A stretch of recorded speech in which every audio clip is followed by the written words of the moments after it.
I'm Brian V at Why We Work, and today I have the pleasure of speaking with Mr. Murray Lindsay. Good day, sir. How are you doing? Good, Brian. How is the weather in Korea right now? Do you really want to know? Well, here for me, it's 50 degrees every day. Where's here before we get into it? Oh, sorry. I currently live in Riyadh, Saudi Arabia. Well, So you got we're me kind of beat. in the middle of summer. You had me beat. I was gonna say I had the pleasure of going down to Busan today, and little did I know, behind all those clouds, one could get burnt, and I am as red as this cup on my back. So it was nice and hot. Not too hot. It was breezy, but hotter than I expected. My daughter said, "Hey, Papa, you're red," and I said, "Psh, how red could I be? We'll find out tomorrow how much it hurts." So Murray, I appreciate you coming on here and speaking with me. And as you and I were just talking about our lives and how they are revolve around work and getting a human aspect to it so people can be encouraged, appreciate, understand that all jobs have difficulty to them. So thinking back, maybe even just a little introduction. I know you just said you're in Saudi Arabia, but tell us a little bit about yourself. Sure. So my name is Murray, and I'm originally from St. John, New Brunswick, Canada. And my career pretty much since 2001 has been as an ESL teacher, which means English as a second language. So originally with this journey of my job and why I work is I started in July of 2001 in South Korea in the city of Daegu. And my first teaching job was Mungkong English. Mm-hmm. And over the years, I became a better teacher and I changed my motivation on why I work and what I do for a living. Murray, before you get into Korea and your teaching, way back when, get rid of Santa's beard. You were just telling me you've decided because you're kind of quarantined as well that you're would you say unable to work yet or unable to leave? No, Saudi Arabia opened up. They reopened about 2 weeks ago, but my classes don't start until August 16th. And it's kind of right now up in the air. Are we going to be teaching back in the classroom or will we be doing it virtually online? So when I do get back to work, I'll probably be chopping off the Santa beard. It's good. I would love to have some girth like that. What about way back though, Murray? When was your first job? Okay, that's actually a good question, Brian. So my first job, I was from 12 to 15. I had a paper route. So I would deliver newspapers in the north end of St. John. They had about $30 a week. And as a 12-year-old, $30 a week was like $300, right? You know what I mean? You didn't have concept of money. Why did you get that job? Why did you get that job? Because I wanted some spending money, and I wanted to, I was really into pro wrestling and NHL, so I wanted to buy hockey cards and wrestling magazines, and so I decided to get a job as a paperman. Did you happen to keep any of those cards? No, I wish I did. I had some really good ones. I had a Michael Jordan baseball card that was worth like $50 out of the pack when I got it, and it's probably worth a lot more now. So did you know someone in your life that gave you the motivation? Because you and I worked in Korea, yes. And we see children not getting jobs until they're adults. So for you to get a job at 12, was there someone that taught you the idea of money? What is it that kind of started the gears rolling? Like, oh, wow, if I work and do something, someone gives me this paper stuff. And I can in turn that paper stuff into something that I want. Is there someone that you saw growing up that was like a instigator, motivator? Probably my father, because I can always remember since I was born that he always had a job, be it a janitor or a manager of a mall or working at any other job in between, right? So probably his work ethic and why he worked kind of influenced me, I think.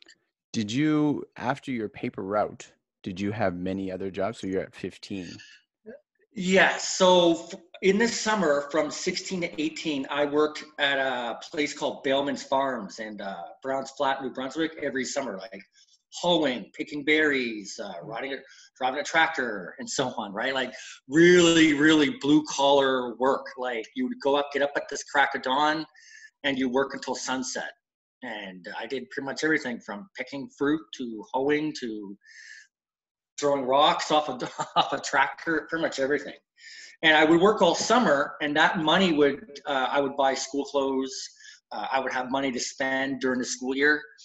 And it was actually had a lot of good memories because I worked with my two best friends for 2 summers as well. And it was always fun working when you work with your friends. Yeah, I have a few experiences like that. Do you remember, like now with your more teaching experience, do you think back sometimes, or when you're experiencing life, so you're out in Saudi Arabia, or you see some man on a tractor, you see someone shoveling a ditch or something, do you think back at the time when you used to have to do the more labor jobs? Does that come to mind? Yeah, of course, yeah. I actually thought of that last night through my social media, that I saw a person, a friend of mine, working on a farm, and it made me reflect. And I have a lot of good memories of that time, because I was 16 to 18. It was from 96 to 98, and it made me think about like the sun beating down on your back and you're wiping the sweat off your brow and doing a lot of farm work. What did you do after that? This is interesting. What did you do after that? Yep. After your... So after that, I ended up going to university, which was St. Thomas University in Fredericton, New Brunswick. Mm-hmm. So I took a journalism class because my dream was to be a broadcast journalist, like Bobby the Brain Heenan. You took the class, or what was your major?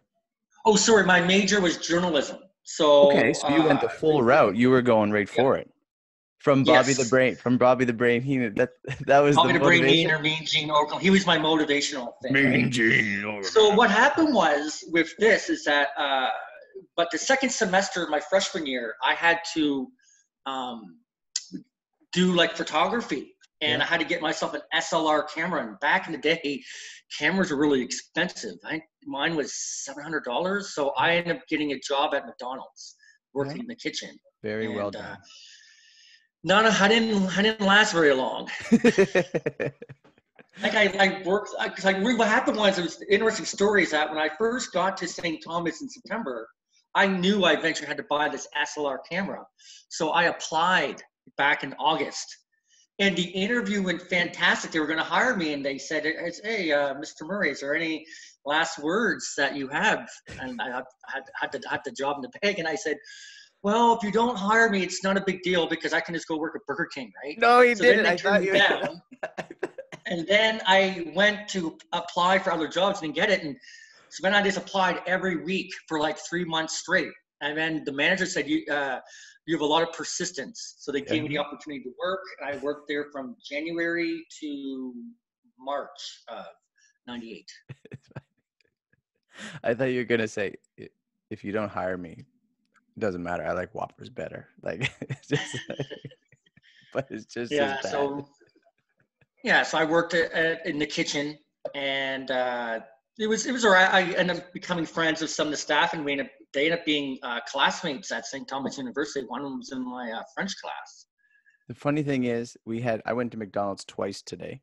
I went for breakfast, and then we went for coffee and ice cream. And then yesterday I'm like, McDonald's never disappoints me. No, it's always the same, Brian. Like from CG Korea to Riyadh, Saudi Arabia, like it's the same. The only difference here is that they don't have double Big Macs. Yeah. They don't know what I'm talking about when I asked. I ate about 2 double Big Mac. It's just, it puts me over the edge. Big Mac, a little sweet and sour sauce on the top inside of the bun, but I can't do the double. The double just ruins it for me. What did you do after that? So why would they expect you, a student, to buy a $700 camera going into a journalism class? Wouldn't they not? Well, they didn't lenses or something? They didn't expect it, but what it was is that I had a classmate of mine named Amanda who already bought a camera. And her camera, she only played around with it, like, wow, this is really nice, like the zoom lens, and you can change the aperture and stuff. She said, yeah, you can just buy it at Kodak. Remember those? Yeah. So you go to Kodak and get one of them. And I went, and So holy cow, this is $700. I got to go back and apply to McDonald's. Hopefully they'll have my hands out. Hopefully they'll give me the job. So that's how I discovered the camera. And then every year, over my university career, I worked at Greco Pizza as a doughboy. I worked at Pizza Hut. Mm-hmm. I worked at a supermarket. Do you know the Real Atlantic Superstore? They probably have them in Halifax. My mom worked at the Real Atlantic Superstore. Yeah, I worked in Fredericton, and I had to push carts buggy. I was like a buggy guy, right? Buggy so I would boy, grab all the carts and bring them back into the store. And sometimes I'd help the cashiers bag their groceries. I actually really liked that job. That's probably my favorite job during my university tenure. So what happened to? Because you were outside and you get to interact with customers and stuff. What happened to your dream or desire to be a announcer or broadcast journalist? Okay, so it was St. Thomas started journalism. I think it was in 1997 or 96. So they didn't have their own journalism professors, didn't have their own department. They kind of worked together with NBCC Woodstock. And NBCC Woodstock has their own journalism program. It's a college. So over those 4 years, I worked as the sports editor at St. Thomas Aquinas. So every week I got to have my own editorial. And I didn't realize how far-reaching it was. Like, I called it Behind the Mask. I did like personality profiles of like student athletes called Behind the Mask. I went to hockey games. Good. Then I also had my own college radio show. I called it Buzzbin. So originally I wanted to just play my favorite bands like Foo Fighters and Nirvana and stuff. And the director said that you have to play underground music. You can't play stuff you hear on normal radio. So he gave me the ideas that when you're on the air, play any of the CDs that are in the front because those are new releases from independent labels. So then I discovered Queens of the Stone Age, like back before they became popular. But a bad part to that is that I was really irresponsible on the radio, live on air. I kind of disrespected one of our sponsors. It was a guitar shop. They didn't really do a very good job. Like I wanted to get a guitar, and the guy was very condescending to me. So I just kind of disrespected him on the air, and then I hear when you're on the air, when you're on a commercial break, there's like a phone, a red phone. It's like a bat phone. So it was beeping, right? So I had to open it, and my director was, you have to go back on the air and apologize. Did you? So I had to go and apologize. Listen now, you like radio, right? So I mean, maybe you should be doing what I'm doing here. But I've thought about it. I've thought about maybe doing something in the vein of yours, and like talking to people through my life who've taught in Korea and Saudi Arabia, because there's a human element to every story. Every person has an interesting 15 minutes of fame, and why did they become a teacher, and why are they here, and do you do it for the love, or do you do it for the money, do you do it for the traveling? I was looking up as you were saying that, and I agree. Besides Howard Stern's Private Parts, which you probably saw, did you see Talk to Me? No, but I've heard of it. I saw it not long ago, and just like, kind of pumping myself up to get this going, which I hadn't at that time. But that's who is it about? Well, Talk to Me is a biographical film directed. It's about Cedric the Entertainer's in it. Watch the Ralph Petey Green, Ralph Petey Green, and he was getting in trouble, and the phone was ringing, and he was like, "Petey, you can't say that. You can't say that." But also too, Brian, my senior year in university, I volunteered and worked for Rogers Cable back when it was a community access channel. So every Wednesday night throughout the province, I'd be the guy manning the camera for like political interviews and stuff, right? So I have a headset on. Give me a tight shot, zoom back, too far back, zoom in closer, right? So I kind of got the hang of like videography, photography and stuff. And unfortunately, I have the face for radio, right? So I was kind of burned out, and I didn't think I'd be able to make a lot of money on a lot of student loans. And here's where my career appeared. My last exam in my fourth year university with the political science one, I was walking in the hall and I saw this advertisement, and it said, "Come teach English in South Korea. make 25 grand over 3 years. Come teach English with your fellow grad. Like, holy cow, that sounds amazing.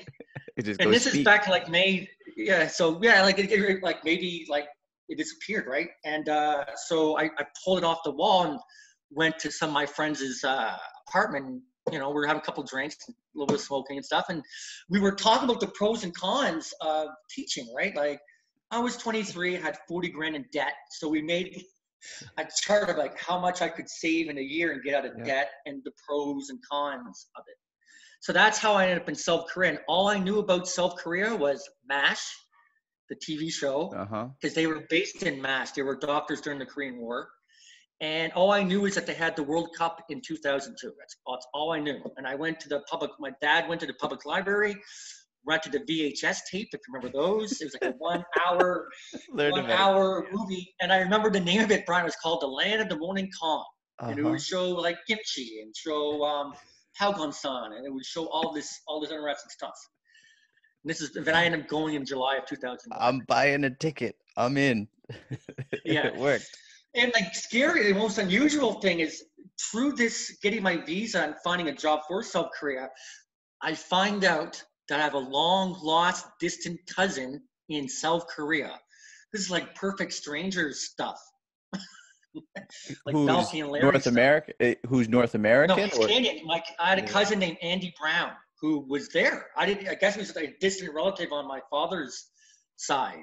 So he was a really good go-to Yeah. for like, what's it like Connection. there? Yeah. Like, what do you Mhm. eat?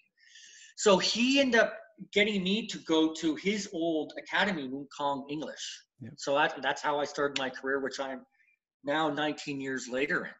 Imagine that, eh? It just Yeah. ticks away. It ticks away. So yeah, you've been teaching. So is there anything that you have done since besides teaching? And then we'll get into what you're doing now. Like, did you venture off into something new? Yes, a couple of times. Like as you're aware, teaching in Korea could kind of burn you out. So it seems to me that I can go 3-4 years teaching in a country and then like walk away from it. Yep. So I've done that twice, once in 2008 and once in 2019. So both times I returned home to St. John, New Brunswick, Canada. And I ended up working at a call center both times. And both times I just didn't really like it after a few months. Like my last job was for Wyndham Worldwide. I was an OSD called Operation Support Desk. So I would help hotels with their website or fixing their rates online, anything technical.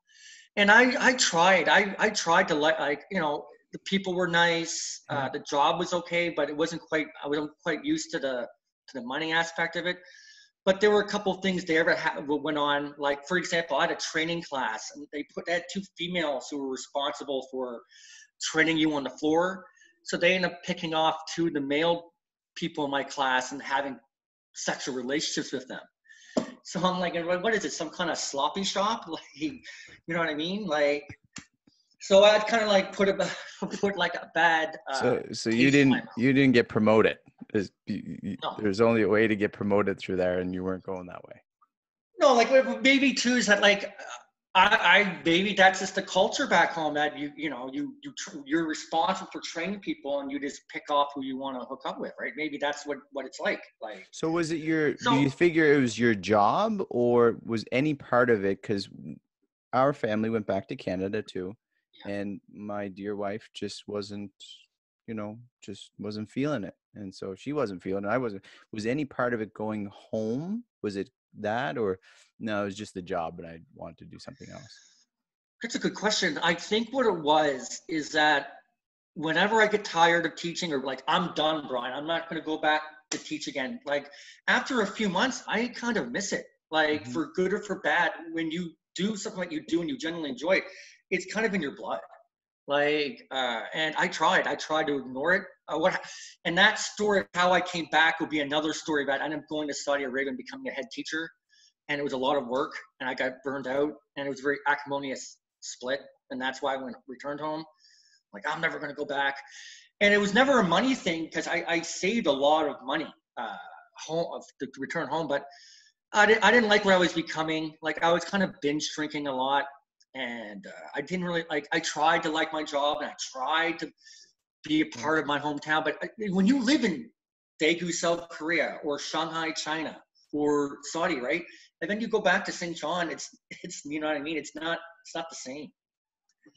Well, no, So I think I may correct me if I'm wrong. I think the thing is, it is the same. Like not really. it doesn't change. It basically stays the same, but you have changed because you've experienced all this difference. And then you go back and you're like, it's not going to change. And I've changed. Okay, yeah, that's a You good know what I point. mean? Like how that Yeah, might, I mean, you can look at it both ways, right? yeah. Things have changed or you have changed so much that going back there, it's kind of a grind, a bigger grind. Well, I liked being home. Like I got to spend time with my nieces and my nephews, and seeing my family and reconnecting with my friends. But I don't know, like after a couple of months, like after working a couple months at the call center and being home, like I can't see myself doing this for the rest of my life. I can. So what happened was is that on social media, I saw a couple of my friends get new jobs in Vietnam or Qatar, and it got me very wistful, and it kind of brought that love for it, and I kind of went back and applied, and lo and behold, I got this university position. Can you speak, like, because there's some people that may listen to this, I hope, and thinking about teaching in another country. So I mean, I've thought of it too, of going to the Middle East because it's very lucrative from my understanding. Yes, Can you speak just not of what you have done, but just um, the differences from, say, in Asia or the Middle East? And both are lucrative, I think, in some aspect, yes. and how that has how it might be appealing to people to try out to go to another country and to teach English. Experience culture, experience food, people. That's a really good question, Brian, because I've been thinking about that the last few days. Because I'm restarting I have a blog, so I'm restarting writing passages in my blog and publishing them. Well, I was Murrman's blog. gonna ask you a little later how they can get in touch with you. What's the name of your blog? It's if you go on WordPress, I think it's called Murrman's blog. Yeah, I'll send it. I'll send it to you. The link to it. yeah, yeah. So I stopped like a year and a half ago, Do but I you have all have these. other hashtags and stuff like on Instagram or Twitter or any of those? Yeah, just Murray underline Lindsay 1978, and you can find me on Facebook with my name, Murray Lindsay, my blog. But returning to your question, South Korea was a really good experience, but it make sure you figure out what you want to teach. Do you want to teach kindergarten kids? Do you want to teach elementary? Do you want to teach at university? You and I were lucky that we went in the early 2000s, so the ladder to get to university job was a lot easier, and it was more wide open Absolutely. that you can sneak in there as It's opposed tough to here now. now. Yeah. Yeah. But I think that like with South Korea, I never had culture shock. I was just 23 and thinking everything was peachy. Everything was so much fun.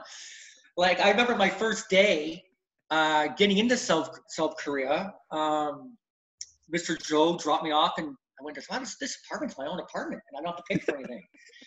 And I had to go from my house to work, and I ended up getting lost. So I ended up running to work late by like an hour because I didn't know how to walk there. But with South Korea, like the things is like the nightlife is great, the restaurants are fantastic. Nowadays, I find in South Korea with social media, you can figure out clubs or groups like softball, poker, Yeah. football, bowling, Hmm. arts. Like it's very vibrant now. Like there's things for niches that Yeah. you can do and take this thing of being homesick. But I don't think teaching is for everybody. Like you got to be able to adapt Hmm. because things aren't the same. Like I find in South Korea and Saudi Arabia, what they say in a contract or in person, it's not exactly 100%. It's kind of like it's more like a guide. You know what I mean? Like it's not exactly like how it is back home. But yeah, Yes, I like get because people ask me, that's a good point. That's a very good point. you know what I mean? Like you know what I mean? Like you and I have an agreement. It's an agreement, but with ESL and Saudi, China, or Korea, it's not an agreement. It's more like it's kind of like, well, we can adjust. It's not written in stone. It was an afterthought that someone told them they better do. They better make one of these with these people just so they have something. Yes. And the big thing is too, if people want to teach, my biggest advice is get a CELTA, because I never got a CELTA. I got it 15 years What is later. this CELTA? Basically what it is, it's like a 1 month intensive program. It teaches you how to lesson plan. You teach classes. You're observed by a CELTA. It's by Cambridge. Mm-hmm. It's $5,000, but it's money well spent, because you'll feel like Rambo when you're done with the bullet belt, and you can pull out any trick in the classroom. I never did it. So I was the worst teacher ever from 2001 to about 2004. I was horrible. Well, I took it up from you from 2005 to, what is this, 2020. I took You know the what I reign. mean? I was horrible at it. So I would recommend anybody who wants to teach abroad is to get a CELTA or some kind of teaching cert with an in-person component, because you'll learn how to lesson plan. You'll learn how to teach a class. You'll learn how to to adapt. And you would write, I had to do 4 assignments over a month. It was really intense, but it was really worthwhile. And also too, for people wanting to get in, all that you need generally, I think we probably know a couple of people, is a bachelor degree. That is the key that unlocks the door. You know, I know of people who came and didn't have it, and you can always find work. But if they want even not to get the CELTA, they can start. If they have a degree, they're hanging around their house, they don't know what to do, and they could try it, even though it may not be for them. Some people pull shoot. yes. And then some people last for 15 years. Years. Look at me with the Santa beard. I didn't look like this when I first started teaching.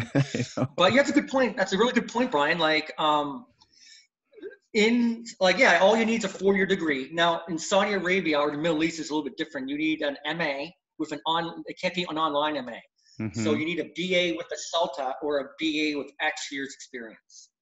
And when you come here, you have there's 2 types of contracts. There's university, where I'm at now, or military contracts, which I did for 3 years.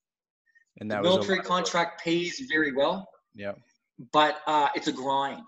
It's a grind. It's a lot of hard work. And I worked for the U.S. government for 3 years as a head teacher for Blue Force, responsible for 30 teachers, reading their weekly reports, observing them. Going over policy, holding team meetings. And I never worked for such a big company of 85 people before. Do you mind talking? Go ahead, finish your thought. Yeah, go ahead. Yeah, so so I never worked for something like that before. It was a really interesting experience. But basically with the Middle East, you need a BA, an MA, not online. If you have not online MA, you need a CELTA. So BA, CELTA plus, I think usually it's between 3 to 5 years experience. With China, you need to get a university job. You need BA, CELTA, or an MA, and then you can go to a university. But China, the experience of getting a visa, it's such a hassle. And now in 2020, it's a lot more difficult. You got to get your stuff notarized. You got to go in person to the Chinese consulate closest to your home province. And it's out of your own pocket. You got to fly there and meet and do all this gobbledygook just to get a teaching visa. Do you mind talking not necessarily about your contract, but money of these 3 experiences? Because China's different than what I've ever experienced, but China and Korea are Asian countries. But I think while similar, probably Korea is a little bit more North American-ish. You know, you can get around a little bit easier. Versus Saudi Arabia. What kind of money are we talking about for people wondering about this? Just getting in the door, not only university, but kindergarten all the way up through high school, elementary, middle school, and high school. Okay. With Saudi Arabia, I don't know about if there's kindergarten jobs. I don't know if there's public school jobs. I think there are public school jobs because I interviewed for one. So I think there's public school jobs. There's university. There's other schools here like Wall Street English, I guess they have, and they have military contracts.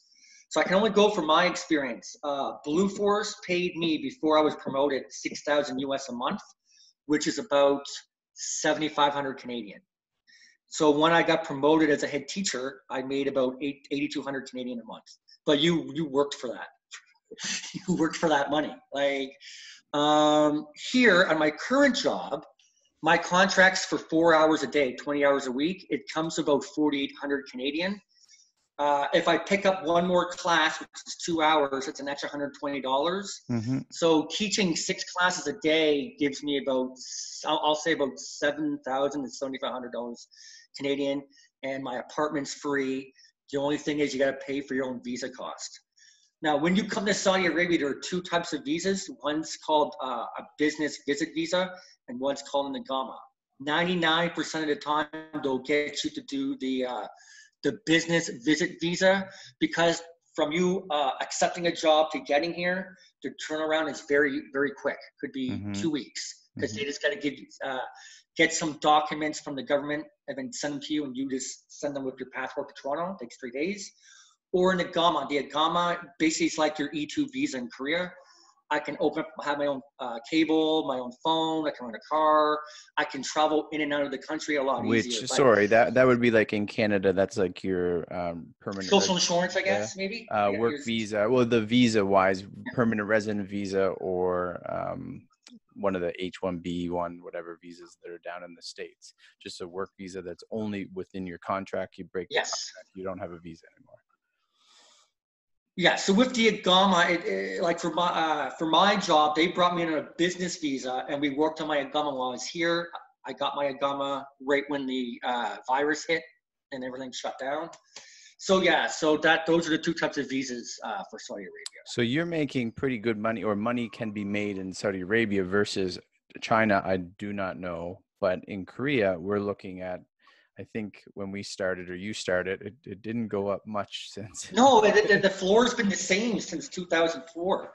Like the salary is like 2.2 million. Yeah, like it was 1.8, I think, when I started. 1.8, 1.9, then you get like 2.1. That's $1,800, 19, 2,000, 2,100, 2,200, and that's the range. You're not going to find much over 3,000 here.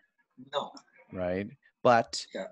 Well, speak to China first, then I'll talk about the expenses out to these different places, because I don't know how much things cost, because that's like for us in Canada, people say, hey, why don't you go to Nunavut or like Northwest Territories? You can make 80, 90, 100,000. Yeah, but it costs you, I don't want to exaggerate, but $20 for a loaf of bread.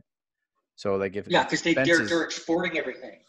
So what about China? Is that lucrative, or is that kind of similar to I worked in Shanghai in 2010 for 6 months for Walt Disney English. I don't know if you're aware, but they closed shop as of 2 weeks ago. They closed all their branches due to the pandemic, and a litany of other things. So when I worked there, my salary, I think it was 15,000 RMB, but saw the Chinese government and Disney take a chunk of it for taxes. So I think I was about 13,000. I'm going to say it's maybe $1,900 to $2,100 Canadian a month. And a month, yes. And you can live life on the cheap, but unfortunately for me, I felt like Johnny Drama from Entourage, and me and my buddies got this big, huge, amazing bachelor pad that we couldn't afford, and live life on the edge, and so I went through my money pretty fast. So China is probably the cheapest, I would say, for living. Yes. And it used to be much cheaper, but I think it's starting to creep up there. What about in the Middle East and Saudi Arabia? So you're making good money. Well, what are you spending? No, not really. Basically for me, Brian, just groceries and internet. Like I have a budget, so I'll give you my budget. My budget is about 2,500 SAR. Sorry, Riyadh. Riyadh's the currency here, and that's about $800 Canadian. So most of it's my groceries, my phone, and my internet. So everything else just goes back to Canada. So I spend about $800 a month. So now food is basically pretty cheap. Like there's a kebab store near my place, which I buy some kebab for like $5 each. They got McDonald's, they got Burger King. I was really surprised. They have a lot of Western restaurants like Artie's, TGI Fridays, and it's quite comparable to the price in South Korea. What about, so off of the topics of the comparing and stuff, but specifically to you, what are you doing now? Right now, I'm just waiting for in your day-to-day work when things are normal, no, COVID, Oh, okay. exclude COVID. So, all right. So my teaching schedule was awesome. I worked 4 days a week. I taught 10 to 12, 1 to 3, 3 to 5, and I taught a government class in the evening from 5 to 8. So I pretty much worked from 10 o'clock to 8 o'clock with a lunch break and a small break in the evening. I really liked it. I had I had two types of classes, S&G, which are military cadets who come to the program, and government officials who work in the government of Saudi Arabia would come to my class. And I really enjoyed it. I felt like I really got my legs under me and then the COVID happened. Do you have your curriculum given to you? Or do you have to create everything yourself? Okay, so we do have curriculum provided. We have to use a textbook called Headway. I'm not really a big fan of it, but through that book, us as a group of teachers, it's about 17 in our department, we develop like supplemental materials like reading, writing, vocabulary. We test the students once every 3 weeks. Usually it's reading, writing, or listening, speaking. So we test them for that. In my department, it's called Community Services. Do you remember Youngin College? Because we worked there together. Youngin had two departments. One was the college side, and one was called FLI, the foreign language. Yes. So my university is pretty much like that. So I'm the FLI side. Yep. So we get clients from the city of Riyadh, government officials, military cadets. And then the other department is called PYP, and that's the actual university students. And in my department right now, we have 17 teachers. So within your job now, just to keep it there, and what would you like to go on to the other side? Is there some room for growth for you? What would you like to do, or what could you do? Maybe professional development. What are you able to do to rise within the ranks there? Well, I'm doing professional development now. Once I'm handing my assignment to my director tomorrow, I'm going to be doing a course on how to teach online, so 2 weeks in length, and I get a certificate with that. I like my department. I like the community services. There's no office hours. It's pretty cut and dry. You teach these classes. PYP, it sounds like the director there, like you got to do office hours. You got to open a club for students to join, and you got to do all this other gobbledygook that I'm not really interested in. So I do like what I have. But the thing is that with my experience and my degrees and my certificates, I could pretty much, like, there's a military contract that's hiring, and an old colleague of mine gave me their link, but I don't really want to work on a military contract. But if I ever do want to go back, I can probably go back to that. So in your life experience, 19 years, I think you said, of doing this, what is your biggest difficulty? Like, so if someone's looking into getting into education, jumping on a boat or ship, however you get over here nowadays, and becoming a teacher, or maybe they just want to go to their local university and then be a teacher in a local public school, what is the biggest difficulty, the biggest challenge, and maybe a reason why someone may want to second guess? They may continue, but they may second guess if this is a big problem for them. What is your biggest challenge? The biggest challenge, I think, for me originally in 2001 was just lesson planning. How to plan a fun lesson for kids or adults, monitoring, finding out if students understand, like comprehension questions, that kind of stuff. I think the big thing is for me is that people have to like teaching. People have to like being leading a group of people, right? Like, as you know, some people come to ESL and just use it as an excuse to backpack and do really poor, mediocre work, right?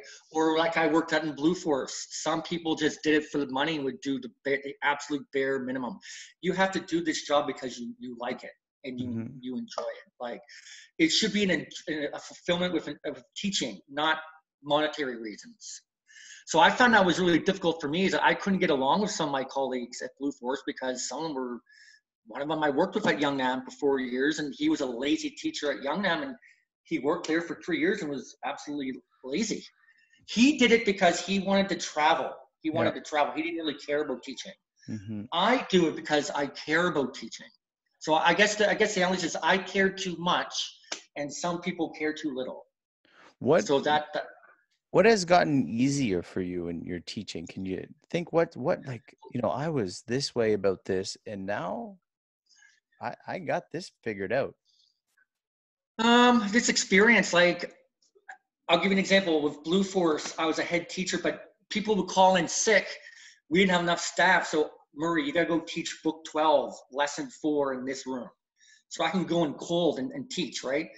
So I can go into any situation of any class. There would be a government official class, military cadets, university students in Korea, kindergarten students in China. And I not wing it, but I know the steps. I know what to do in a class. I can go in cold and do a really good job. Do you vaguely remember your first teaching? It would have been in Korea, but do you remember, like, if you had a fear? Were you nervous? Was this something that you had to get over and now you're like, where are they? That's a good question. I remember that first month. I don't remember exactly. I Yeah. remember like I wasn't really.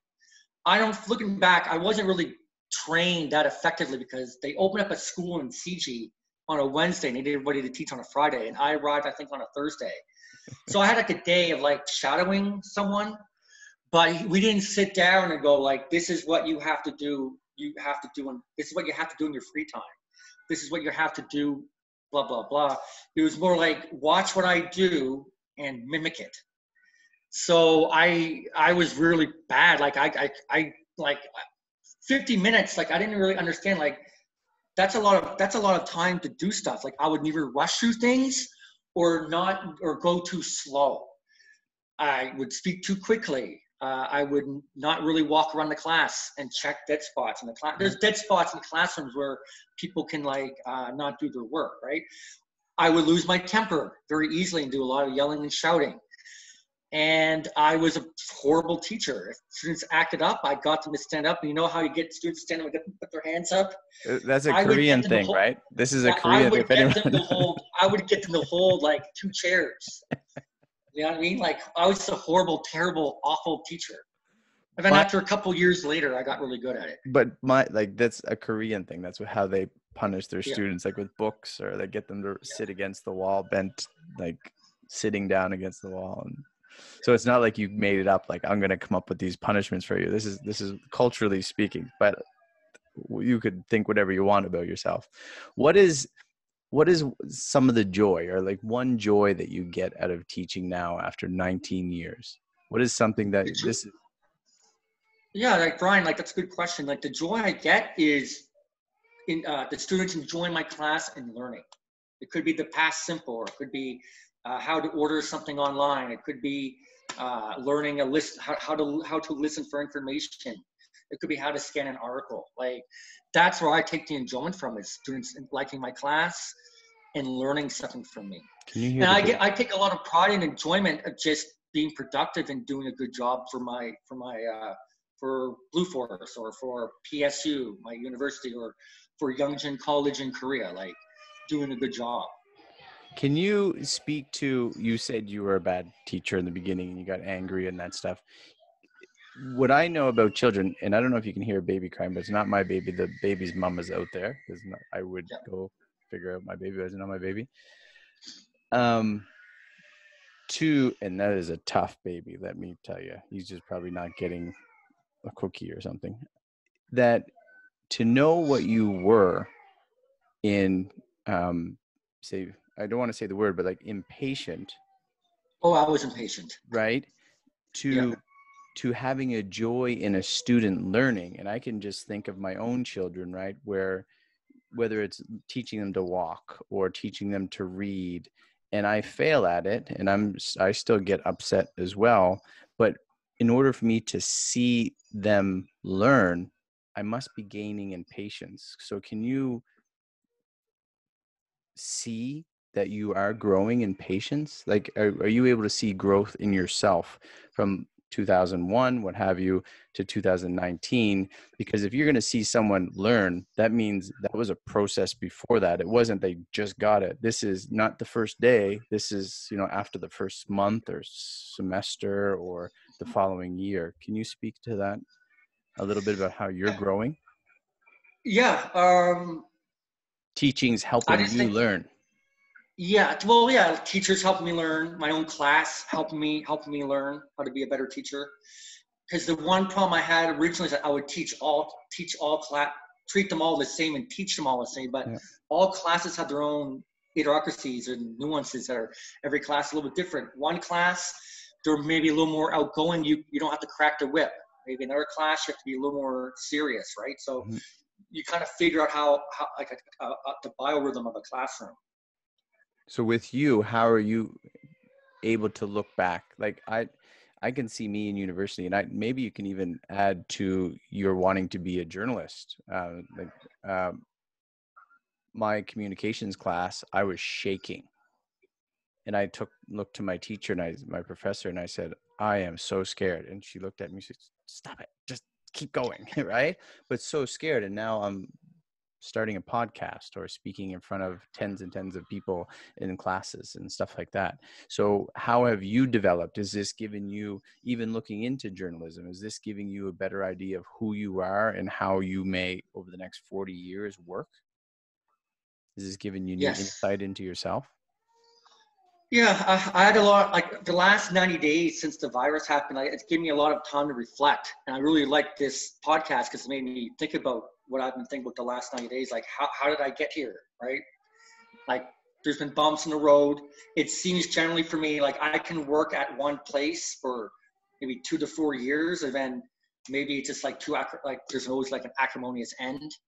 And I go to the next place, right? Mm-hmm. So, yeah, I've just had like 90 days, like the last 3 months of the lockdown, like, to reflect on my life. Like I wish I became a broadcast journalist like Bobby the Brain Heenan or Gino Reda from TSN or James Duffy. But for whatever reason, it's like maybe the Lord above gives you these little forks in the road. And maybe it's my calling. Maybe it's my destiny that I had to do this what I'm doing now. So Well, every time I get go tired of ahead. teaching, I always return home and try other things, and I just don't really like them. Are you throwing away that dream? Are you throwing away that desire of being a journalist, or some sort Yes. of getting behind the microphone, the radio? Are you throwing that away completely? You never will pursue it? Or is there sometimes you find, I can do it with that, right? I can work it in through this way. I think I've thrown it away. Like I've thought about maybe doing something like yours, like a podcast, but because I've met hundreds of people through my career teaching, and every one of them have a really interesting story of how they started and why they're here now.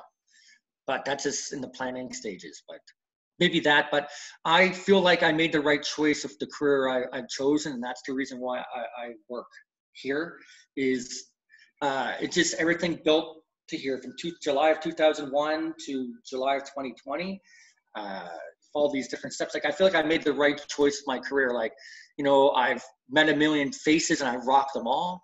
I've taught in Korea. I reached the pinnacle in Korea working at a college with my friends in 2005. Then I ended up going to Youngstown University for 3 years. Then I worked in a military contract. Like I just feel like I've done everything I want to do, and I can see myself doing teaching until I'm 65, and then retire. Hopefully before then, if I can map out my finances correctly. Hopefully freedom 50. I think I can. You seem to be doing well with that. What about I mean, I don't want to throw your dream away or throw it at you either. But in a university where you're teaching, start your own radio program and get students to be active, and you're managing it, or because you mentioned your school, my school had a radio station and that sort of thing. Is that a possibility? No, they don't. They don't have. I don't think they have any journalism or radio here. Like they do. I did notice the day before I left and the pandemic happened. I found like some kind of university newspaper in Mm-hmm. English. But I'll maybe investigate it when I come back. Like, how was this started? Like, where does this come from? Mm-hmm. But I haven't really put a lot of thought in it. Like, I just feel really happy with the choices I've made and where I'm at now. Like, I don't think that if I didn't choose this and I became Bobby the Brain Heenan, I don't think I really would have amounted to very much. Like, my goal was to have been at TSN. I don't think I probably would have been at TSN or Makes sense. professional wrestling. So that's why I want to be a journalist. But so I feel like, like back in May of 2001, my last college and university exam in my career, and I saw this advertisement, and lo and behold, not 19 years, but 19 years, but there's been breaks. I've done this and I really like it. Saudi Arabia and Korea have given me the opportunity to travel. Thailand, Philippines, Bali, and I can figure out like, okay, maybe I can, when I'm older and a little more gray, I could go and retire there once I have X amount of dollars in my account. Absolutely. Like teaching ESL gives you so many opportunities, like traveling, meeting other people, exploring other cultures. Like you can't get that working with a headset and a microphone at Wyndham. So I feel blessed. I feel very lucky. I feel very appreciative. I've met people in St. John when I was home who absolutely despised their jobs.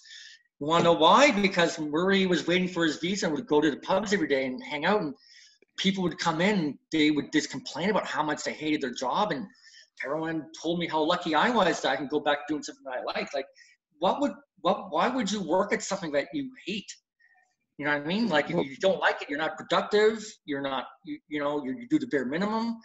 Find whatever you like, what you do, and maybe do something with that. Work should be pleasurable. You should enjoy what we do and why we work. That's leading to my next question, Murray. Thinking of whether people in your own hometown, Canada, English-speaking countries, people who are out of work, never been in work, like you and I, when just out of university, not when we were young, or even kids who were at 12 looking to get their first job.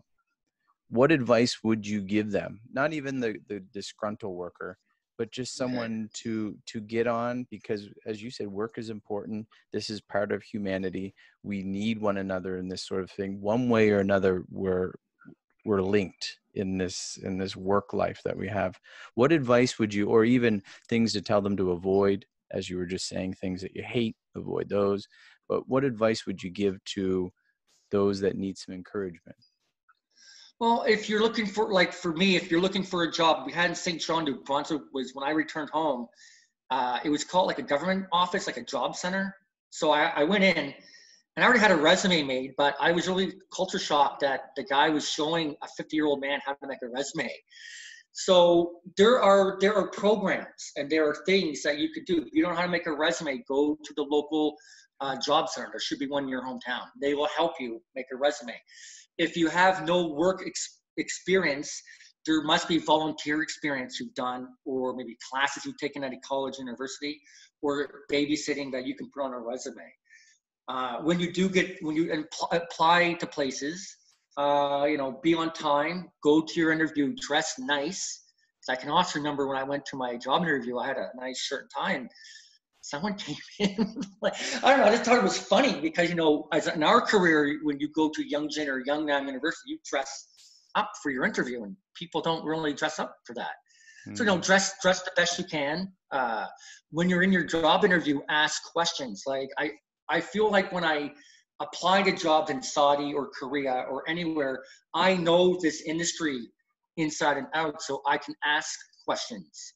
So if you're applying for a call center job or McDonald's, whatever, get a little bit of background information on the company, like the hours, the benefits, vacation or whatever, and ask and figure out, because you're also interviewing the manager. They're not interviewing you. You're also interviewing them, because it's going to be a marriage. It could be a marriage for 6 months, 1 year, 5 years, because you have to work together. Find out what the policy is. As you said about McDonald's, be persistent as well, right? Yeah. When you were. Yeah. Yes. Murray, in this final thing, I think it's great. I mean, it's funny because you and I, our provinces are close together. So I think, we're maritime boys.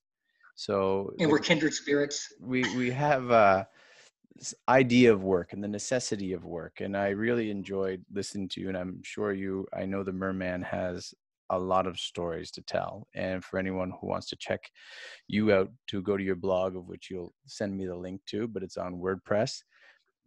Can you tell me in closing why you work? What have you come to realize, besides wanting to buy some hockey cards or some WWF wrestling cards back when you were 12 to what gets your head up, with little, no one behind you to tell you to do it. What is the motivation that you have, and why are you working? And it seems like you're on a plan to work till you're 65, but hopefully 50. Mm-hmm. Why We Work is a really good name to your podcast. So I thought about it. Why I work is it's intrinsic motivation. Like I'm motivated to do a good job. It could be slinging newspapers in a neighborhood, or flipping burgers at McDonald's, or hoeing on a farm, like doing the best job that I can, like working hard. Because when you work well and you do a good job, you feel something in here, right? So when you work, it should be intrinsic motivation that you want to do the best job you can. That could be with a headset at OSD in Wyndham, or it could be teaching military cadets at Blue Force, or it could be teaching government officials at Princeton University. You should work because you like it, and work because you want to do a good job. And the money and the benefits is a distant third for me, but it's a nice perk. But for me, I am fulfilled and I'm happy when I leave a classroom, because I know that I prepared, I did a good job. That's to me that's my essence of why I work. Perfect, Murray. This has been great. I appreciate it. Send me the link. Anyone looking to find Murray, WordPress. Is it Murrman? Yeah, so it's called Murrman's. Like, so if you Google Murray Lindsay blog, it should come up. But just give me 1 second, and I'll grab the website for it. I think it's called murmansblog.com. Murr from Murray, yes. Yeah. So it's if you go on and type Murray Lindsay in Google, Murray Lindsay blog, it should come up, and it's called Murman's blog. And you're going to be updating that soon, did you say? I hope so. Like I've thought about it. Like so it's called Murman blog. MURMA Murman, MURRMAN blog.wordpress. And it's just basically like I write these, like it's kind of like a diary. So it's like I started in April of 2014 when I left Korea for the first time. Mm-hmm. It just tells stories in the classroom or outside the classroom. And I stopped about a year and a half ago, but I think I have like a lot of little entries I can do now, and then hopefully post them weekly in the fall. Perfect, Murray. I appreciate your time, and I hope to speak to you again, and enjoy yourself there in Saudi Arabia. Yeah, thank you, Brian, and I'd love to be here on again. It was a really good podcast. I hope people listen to it. Thank you, Murray. Talk to you again. Yeah. Thank you. Take care. Bye. And this is Brian V. Thank you to Murray for coming on. And any of you who would like to come on, contact me. You can find me on YouTube, any social media, Facebook, Twitch, Twitter, Instagram, anything. Kakao, WhatsApp, all of those. I'm Brian V at Why We Work, and I want to know why you work. And thank you again to Murray for telling us why he works.